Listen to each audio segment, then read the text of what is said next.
Welcome to the Smarter Balanced Assessment Consortium's Bias and Sensitivity Review training module. The Smarter Balanced Assessment System will use a variety of items and tasks to collect evidence about student development of the Common Core State Standards and college and career readiness. These items will range from brief selected response items that target specific concepts and skills to more elaborate constructed response items and performance tasks that require the application of English language arts and mathematics concepts to complex real-world scenarios. This module focuses on several topics that members of the Bias and Sensitivity Review Committee should be familiar with prior to reviewing the items and tasks that have been developed for the Smarter Balanced Assessment System. Specifically, this module describes the purpose of Bias and Sensitivity Review, provides an overview of the structure and organization of the Bias and Sensitivity Review Committee and the expectations of committee members, introduces the document that was developed to provide guidelines for the development and review of items and tasks that are free of bias and sensitivity, revisits the concept of bias and sensitivity in the context of assessment, and identifies several issues that should be considered when examining the bias and sensitivity of items and tasks during the review process. Let's begin with an overview of the purpose of Bias and Sensitivity Review. The quality of an item or performance task is dependent on whether it is able to elicit appropriate evidence of student learning. When factors other than the knowledge, skill, or ability that is the target of assessment influence a student's performance on an item, this impacts the quality of the evidence of student learning. As was introduced in the module on universal design, there are many factors that can affect the ability of an item or performance task to elicit accurate evidence about the knowledge, skill, or ability developed by each student. One of these factors is the extent to which items and tasks contain content that may create bias for a subgroup of students or that may be insensitive to a subgroup of students' beliefs, customs, or practices. The purpose of Bias and Sensitivity Review is to identify content in items and tasks that create bias or sensitivity concerns that may negatively affect a student's ability to produce a response for an item or task that reflects their knowledge or skill, or the item and task's ability to elicit valid evidence from students about an assessment target. There are several key expectations Smarter Balanced has established for review committee members. First, members are expected to apply the information contained in this module when reviewing items, tasks, and stimulus materials. They must work collaboratively with other committee members and be willing to listen to and respect the views of fellow committee members. It is important for committee members to hold high expectations for the quality of items, tasks, and stimulus materials that are free of bias and sensitivity, and to provide honest and constructive feedback for each item, task, or stimuli reviewed. When reviewing the quality of items, members' focus should be on content contained in the item, task, or stimuli that may trigger bias and sensitivity issues. Know that other review committees will focus on other aspects such as content and accessibility. As is explained in detail next, bias and sensitivity reviewers should consider whether aspects of the item may negatively affect the item or task's ability to elicit evidence that accurately reflects the knowledge and skills that are the target of assessment for a subgroup of students due to bias or sensitivity of the content contained in the item. To perform this role, committee members must be familiar with and understand the information contained in the Bias and Sensitivity Guidelines developed by Smarter Balanced to inform the development and review of items and tasks that are free of content that may trigger bias and sensitivity. Smarter Balanced invested several months considering bias and sensitivity and developed a document called Bias and Sensitivity Guidelines. This document contains a wealth of information about bias and sensitivity issues specific to assessment, including a discussion of validity and fairness, barriers to fairness, topics and language that are fair to include in items and tasks, topics and language to avoid in items and tasks, topics to treat with care, and the representation of diversity. Following the completion of this module, review committee members are expected to read the Bias and Sensitivity Guidelines. In this module, the concept of fairness in the context of assessment is defined. In addition, topics and language that are fair to include, should be treated with care, and should be avoided are examined. Finally, representation of diversity is discussed. As was explored in the Universal Design module, content contained in an item or task that may be difficult for students to access can also impact the validity of evidence elicited by an item or task. Accessibility issues, however, are the focus of a separate review committee and should not be the focus of bias and sensitivity reviewers. Before examining characteristics of items that influence bias and sensitivity, it is important to revisit how an item is designed to function.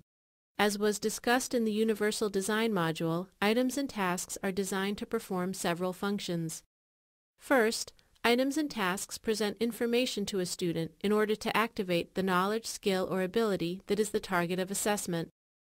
The information presented to students may include stimulus materials like a reading passage, figure, graph, sound file, movie clip, or an animation. In addition, a prompt is used to establish the problem the student is expected to work on and respond to. Second, an item or task provides students an opportunity to apply their knowledge, skill, or ability as they work on the problem presented. Third, an item or task provides one or more ways for students to record their thinking in the form of a response. Students' responses serve as a tangible, visible product of their application of the targeted knowledge, skill, or ability. Responses are then scored, and scores for items and tasks are then used to make an inference about the extent to which the student has developed the knowledge, skill, or abilities that are the target of assessment. As was also discussed in the Universal Design module, there are at least 3 primary barriers that impact the accessibility of an item. First, if the information presented by the item or task to the student is not accurately accessed by the student, the item or task may not appropriately activate the knowledge, skill, or ability that is the target of assessment. Similarly, if the student has difficulty interacting with the item or task due to factors unrelated to the knowledge, skill, or ability that is the target of assessment, the item may fail to elicit accurate evidence about the student. And if the response produced by the student does not accurately capture or reflect their thinking, the item or task may misrepresent the extent to which the student has developed the knowledge, skill, or ability that is the target of assessment. The extent to which each of these barriers may occur due to the bias or sensitivity of an item's content should be considered during item and task review. As an example, let's revisit this mathematics item that was discussed in the Universal Design module. This item is designed to elicit evidence about a student's ability to use arithmetic operations with whole numbers to solve problems. Now consider 2 students who both perform arithmetic equally well. The first student is a very strong reader and is a native English speaker who is familiar with American football. The second student is still developing familiarity with English, and although he is able to decode English text well, he is unfamiliar with many pastimes common in the United States. While the item elicits evidence from the first student that accurately reflects her ability to solve problems using arithmetic operations with whole numbers, the second student may struggle with this item only because he is unfamiliar with the game of football and does not know the number of points awarded for a touchdown, field goal, or an extra point. The way in which this item is designed and presented to the second student makes it difficult for him to access the item's content. In turn, this item does not appropriately measure the assessment target for the second student, which in this example is his ability to solve problems using whole number computation, rather than his ability to understand the game of football. For this reason, this item raises issues of bias. One aspect of an item or task that affects its ability to accurately access the knowledge, skill, or ability that is the target of assessment is the extent to which information in the item creates bias for a specific subgroup of students. Bias occurs when an aspect of an item that is not specific to the knowledge, skill, or ability that is the target of assessment places a subgroup of students at a disadvantage or an inappropriate advantage. Some characteristics of an item that can create bias include contexts or examples that are unfamiliar to subgroups of students, such as sports, hobbies, or activities. the use of names of people or places that may be unfamiliar to or cause confusion for subgroups of students. For example, Jakim, Sarasota, or Paris as a person's name in a word problem may be confusing to some students. Other examples include references to events or issues that may be unfamiliar to subgroups of students, such as a snow day, a state-specific holiday such as Bunker Hill Day, or a localized issue such as the development of a pipeline through a specific region. To reduce bias, items and tasks should use names, school-based activities, events, and issues that are likely to be familiar to students across the country. Sensitivity is another issue that can adversely affect the performance of some students. Like bias, sensitivity focuses on content that is unrelated to the assessment target itself, but is used to create a context in which the assessment target is measured. Sensitivity also focuses on content that may create unease in a student, may provoke negative feelings, or may appear to introduce beliefs or values that are counter to the student's own beliefs and values. Topics that may raise issues of sensitivity include religions, religious practices, and religious figures. Political topics such as party affiliations, abortion, school prayer, and the teaching of evolution. And issues of gender, race, and ethnicity, such as single-sex marriage, immigration, and cultural customs. Avoiding content that may raise issues of bias and sensitivity is an important part of universal design and helps to expand the number of students for whom an item or performance task is able to access the knowledge, skill, or ability that is the target of assessment. Smarter Balanced has thought carefully about potential challenges that the use of topics and language in stimuli, prompts, and response options can have on the ability of an item to elicit evidence about an assessment target. To guide the development and review of items, tasks, and stimulus materials, Smarter Balanced has developed guidelines for topics that are appropriate, topics that should be avoided, and topics that should be treated with care. Let's begin by examining topics that are fair to include in items, tasks, and stimulus material.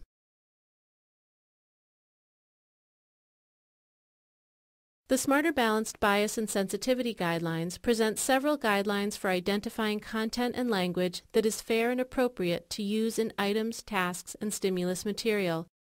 These guidelines include any content that is specified in the Common Core State Standards for a given grade level is considered fair and appropriate to include in items, tasks, and stimulus materials. Similarly, terms and concepts that are included in the item specifications that were used to inform the development of a given item or task is also considered fair to include. One fairness concern is that students differ in exposure to information through their life experiences outside of school. Some students swim in the ocean every summer, and some have never seen an ocean. Some students live in houses, some live in apartments, some live in mobile homes, and some are homeless. Even though curricula differ, the concepts to which students are exposed in school tend to be much more similar than are their life experiences outside of school. If students have become familiar with concepts through exposure to them in the classroom, the use of those concepts as topics and contexts in test materials is fair, even if some students have not been exposed to the concepts through their life experiences. A major purpose of reading is to learn about new things. Therefore, it is fair to include material that may be unfamiliar to students if the information necessary to answer the items is included in the tested material. For example, it is fair to test the ability of a student who has never been in a desert to comprehend an appropriate reading passage about a desert, as long as the information about deserts needed to respond to the item is found in the passage. Students with disabilities sometimes have different experiences than their peers. As an example, some students with disabilities may not participate in some physical education, visual arts, or music activities.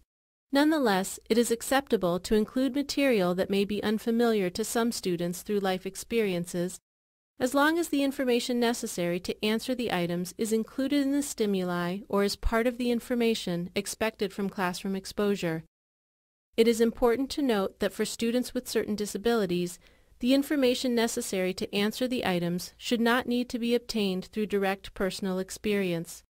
For example, a high school student who is deaf could fairly be expected to know what a bell is, but could not fairly be expected to know what a bell sounds like. A similar issue arises for students who are developing English language skills, but the guiding question is the same. If the topic or term is part of the standards, part of the item specifications, and/or something that students should be exposed to in school, then it is fair to use the topic or term in an item, task, or stimulus material.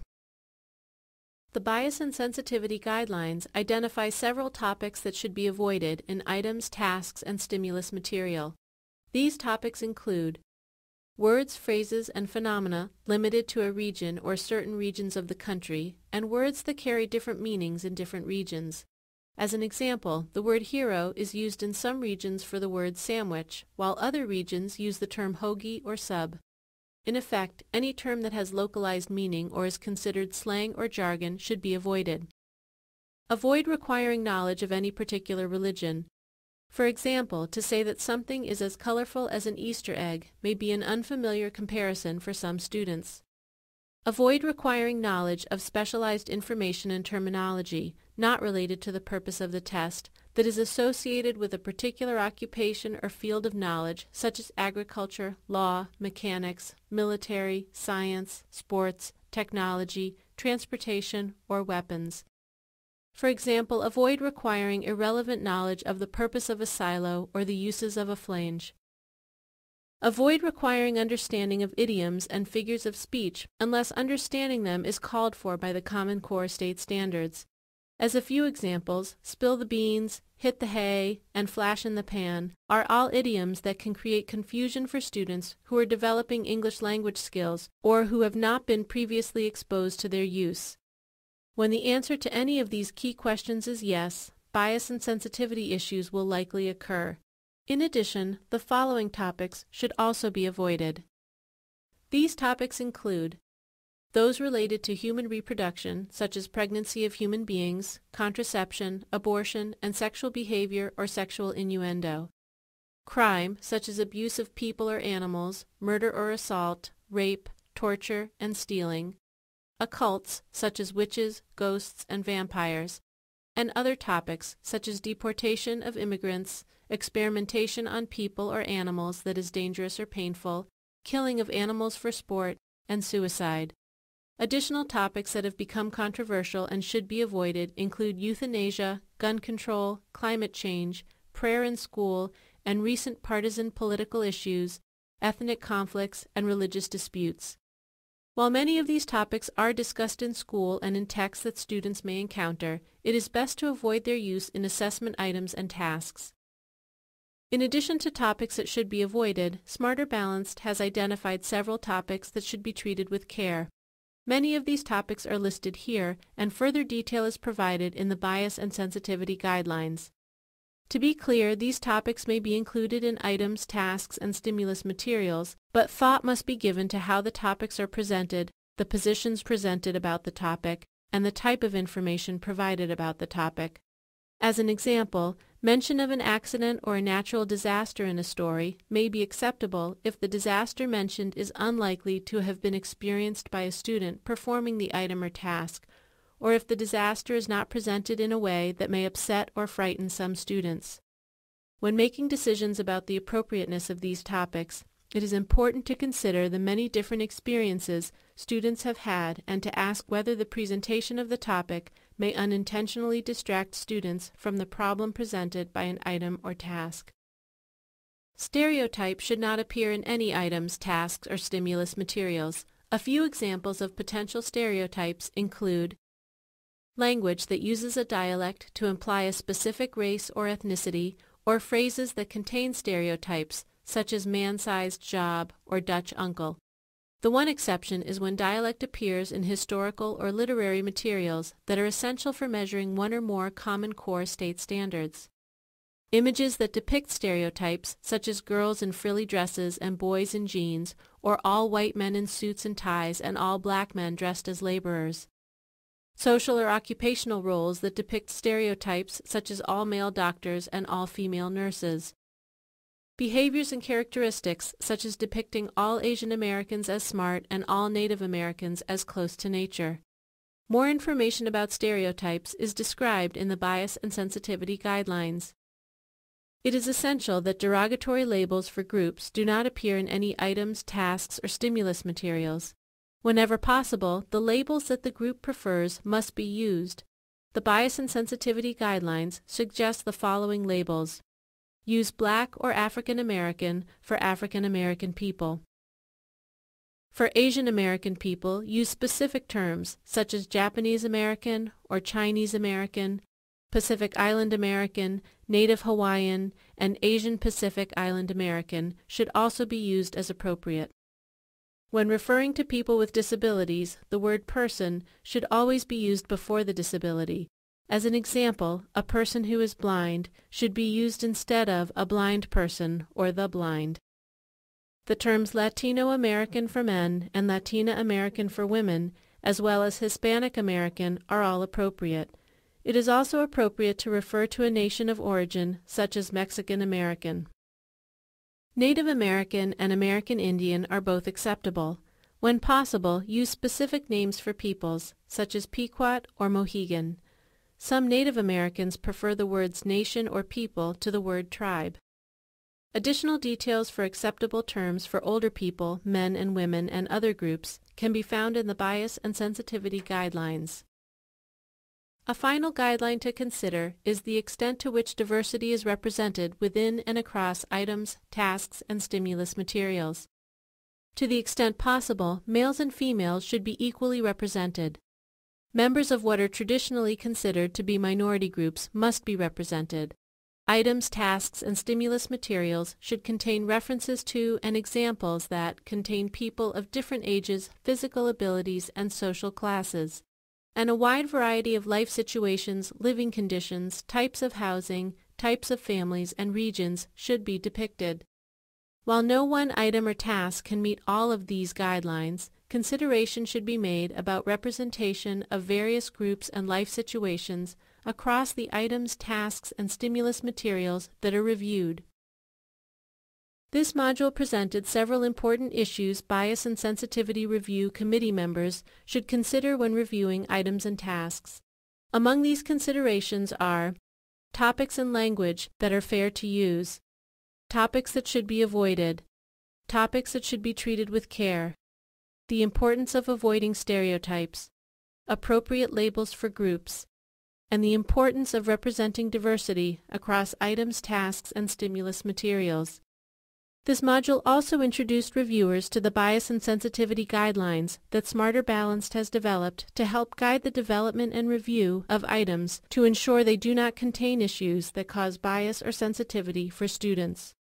Considering each of these issues will help review committee members identify items, tasks, and stimulus material that do not meet the high standards for bias and sensitivity established by the Smarter Balanced Assessment Consortium.